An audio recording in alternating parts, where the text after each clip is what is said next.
네, 안녕하세요. 직진입니다. 오늘 이현희 씨가 여성 징병제 관련해서 갑자기 여성 징병제가 국가 안보를 걱정해서일까? 여성 징병제를 인구 절벽, 병력 감소로 포장했지만 다른 이유가 있는 것 같다라고 얘기한 것이 기사가 났습니다. 이에 대해서 한 네티즌이 얘기를 한번 드릴게요. 군필 네티즌이 하도 화가 나서요. 현재 분단 국가이고 국민이면 당연히 그 의무를 다해야 한다.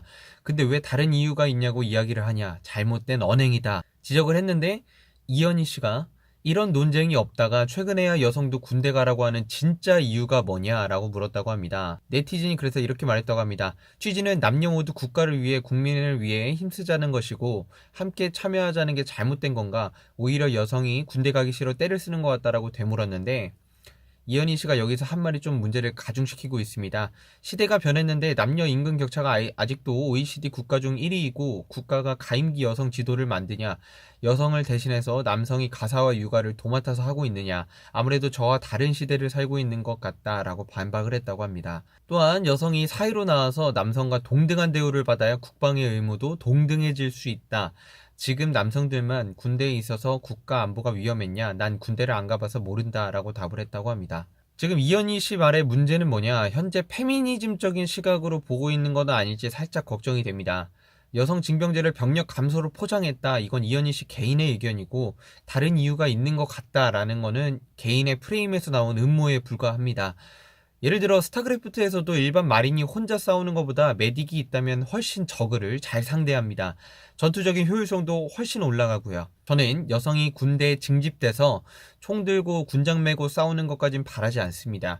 그러나 전쟁이 일어났을 때 최소한의 자신의 몸에 대한 방어나 전투를 벌이고 온 부상자들에 대한 대처 등등 병력의 재공급을 할 수 있는 역할을 충분히 할 수 있고 그렇게 된다면 나라의 국방력이 올라가면 올라가지 내려가지는 않을 거라 생각이 듭니다. 걸스 캔도 애니띵이라고 하는데 군대는 여군 간부들만 갈 수 있는 게 불공평하지 않습니까? 진짜 사나이 보셨습니까? 여군 부사관으로 입대하는데 뭐 일주일도 안 돼서 눈물 펑펑 짜고 난리도 아닙니다. 저는 개인적으로 간부로서의 역할도 부적합한 여군 간부들이 많다고 생각을 합니다. 실제로 그런 얘기들을 많이 듣고 있고요. 이건 여자와 남자의 성향적인 차이이지 여자를 비하하는 것이 아닙니다. 그냥 생물학적인 차이인 거예요. 간단히 말해서 예를 들어 네일아트점을 열어서 여자들 손톱에 네일아트를 해주는 사람, 그 네일아트 아티스트들의 비율이 남성이 많습니까? 여성이 많습니까? 이런 전문직에 있어서도 성별의 차이가 분명하게 드러나는 게 우리 직업군일 수밖에 없다는 겁니다. 남녀 모두 국가를 위해 국민의 안보를 위해 힘써야 되는데 왜 남자만 힘을 써야 되는지 모르겠습니다. 오히려 평등을 외친다면 여자도 군대 갈 수 있게 해달라고 외쳐야 되는 게 정상 아닙니까? 왜 남자들만 구렁텅이에 빠졌으니 너네도 빠져라 라는 식으로밖에 상황을 못 보는지 모르겠습니다. 모 데블스 TV처럼. 저는 군대를 다녀오고 얼마나 전쟁을 치르는데 병력이 부족하고 변수들도 많고 실제 전시 상황을 가정하고 훈련을 준비하면서 많이 느껴봤습니다. 기존에 있던 예비군들조차 전시 상황이 되면 얼마나 들어올지 상상도 안 됩니다. 절반은 들어올까? 의문도 듭니다. 남자들도 군대 가기 싫은데 헌신하고 충성합니다. 여자들도 충분히 할 수 있습니다. 남자와 같은 일을 하라고 바라는 게 아닙니다. 여자로서 국방의 의무를 다할 수 있다면 그렇게 함으로써 평등해지자라는 페미니스트들의 주장대로 돼도 저는 사실 상관이 없습니다. 시대가 변했는데 임금격차가 OECD 중에 1위다?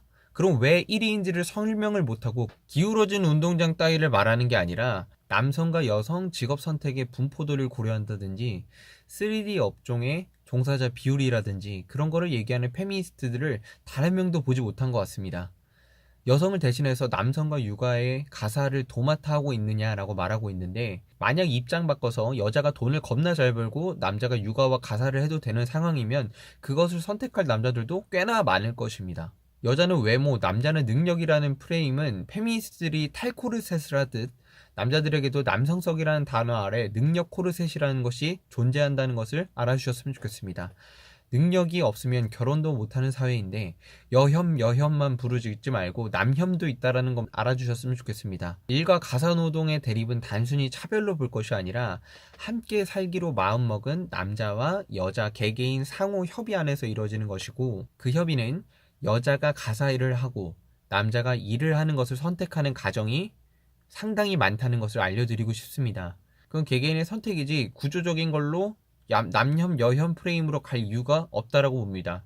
여성이 사회로 나와서 남성과 동등한 대우를 받아야 국방의 의무도 동등해질 수 있다라고 얘기를 하셨는데 이게 뭔 개소리인지 몰라서 생략하겠습니다. 지금 남성들만 군대에 있어서 국가 안보가 위험했냐? 난 군대를 안 가봐서 모른다. 국가 안보는 늘 위험했고요. 계속 위험할 것입니다. 그래서 여성 징병제를 주장하는 게 전 전혀 어불성설인 말은 아니라고 생각합니다. 결론을 짓겠습니다. 내가 편히 먹고 마시고 즐길 수 있도록 해주는 국방의 장병들은 늘 존중되어야 할 것이며 내가 만약 그 의무를 지지 않고 누리고만 있다면 자신도 그 의무를 다할 수 있는 방법을 알려달라고 구하고 책임을 다하는 것이 이타적인 사람이라고 생각합니다. 감사합니다.